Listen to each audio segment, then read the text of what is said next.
Okay, like I said, bluffs hold bass all year long. There is not a month out of the year that you can't catch them on bluffs. Summer, spring, winter, fall, they live on them all the time of the year. One thing about bluffs that you're going to find is they traditionally are a little bit better on lakes that have sort of a mixed species of bass.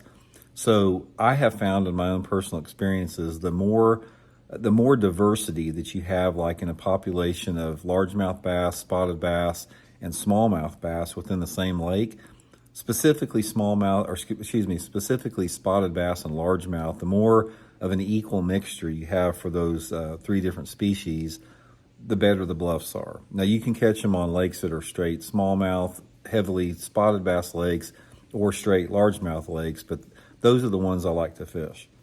Okay, now the technique that you want to use on bluffs and the specific type of bluffs are dependent upon two things: your water temperature and your water clarity.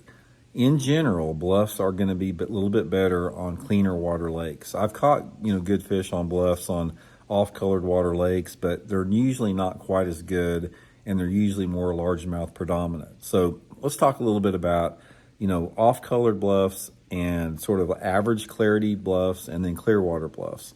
We'll talk about that. So your off-colored water bluffs, as far as when you have water visibility, say under 2 foot on a lake, these bluffs are going to be pretty decent anytime that water temperature is over about 55 degrees. They're not going to be very good in cold water.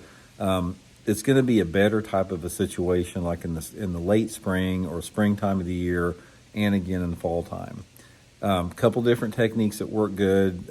Any type of a crankbait can be good. My favorite's probably some type of a square bill like that Megabass S crank is going to be really good on it.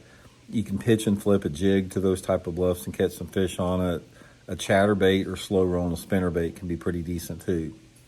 But again, I have personally found that if you have an off-colored body of water, that they don't use bluffs near as much as they do other type of lakes. And there's usually other type of structures that can be good. But any type of a bluff in off-colored water, like I said, especially you want to have a bluff that's not like super deep or super vertical, something with some broken rock on it, rock transitions, some type of a mixed rock with bluffs. That's usually its best.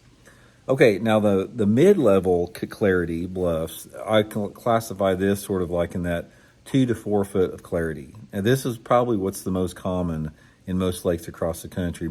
Most lakes fall into that category of 2 to 4 foot. If you have 2 to 4 foot in the bluffs that you're fishing, they're going to be good all year long. And again, technique is going to be dependent upon water temperature